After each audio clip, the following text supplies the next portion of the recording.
இன்றே டவுன்லோட் செய்து உங்கள் ஃபேவரட் ஷோக்களை என்ஜாய் பண்ணுங்க.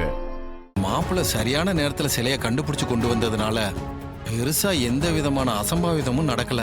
வந்த கால் நடுற நிகழ்ச்சியும் நல்லபடியா நடந்து முடிஞ்சது. அதான் எல்லாம் நல்லபடியா முடிஞ்சது இல்ல, அப்புறம் எதுக்கு வந்தீங்க? அம்மா, நடந்ததையே நினைச்சுக்கிட்டு இருக்காம இன்னும் 2 நாள்ல நடக்க போற கும்பாபிஷேகத்துக்கு அவசியம் நீங்க வரணும். அப்பதான் எங்க எல்லாருக்கும் சந்தோஷமா இருக்கும். நான் தான் உங்ககிட்ட ஏற்கனவே சொல்லிட்டேன்ல, என்னால கும்பாபிஷேகத்துக்கு வர முடியாது. இவரை மட்டும் அனுப்பி வைக்கிறேன். நான் சொன்ன சொல்ல எப்பவுமே காப்பாத்துறவன். இப்பவும் சொல்றேன், என்னால வர முடியாது.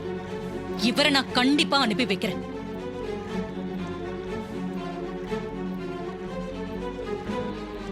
அம்மா, அவங்க தான் நடந்த தப்புக்கு மன்னிப்பு கேட்டுட்டாங்கல்ல, நீங்க கொஞ்சம் விட்டு கொடுத்து கும்பாபிஷேகத்துல கலந்துக்கோங்கம்மா.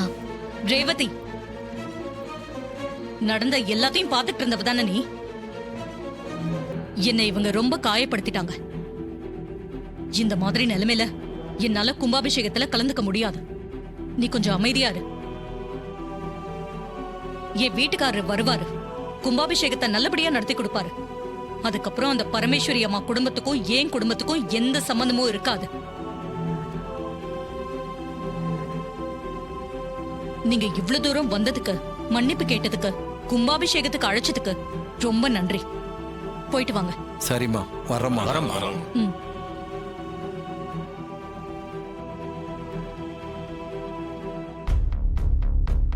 அத்தா, ஊர்க்காரங்க எதுவும் தெரியாம பேசிட்டு போறாங்க. இது எல்லாமே பின்னாடி இருந்து தூண்டி வர்ற வேலை தான். சிவனாண்டி அந்த சித்த பொண்ணு பண்ற வேலை. நம்ம மேல இருக்க பகைய அவங்களுக்கு சாதகமா பயன்படுத்திக்கிறாங்க. அவங்க 1000 சொன்னாலும் ஊர்க்காரங்க அதை எப்படி நம்பலாம்? என்னை பத்தி அவங்களுக்கும் தெரியும். ஒரு நொடியில எல்லாத்தையும் தூக்கி போட்டுட்டு என்ன சந்தேகப்பட்டா என்னால எப்படி பொறுத்துக்க முடியும்? இவ்ளோ காயத்தையும் மனசுல வச்சுக்கிட்டு அவங்க மன்னிப்பு கேட்டா எல்லாத்தையும் மறந்துட்டு என்னால எப்படி கும்பாபிஷேகத்துல கலந்துக்க முடியும்?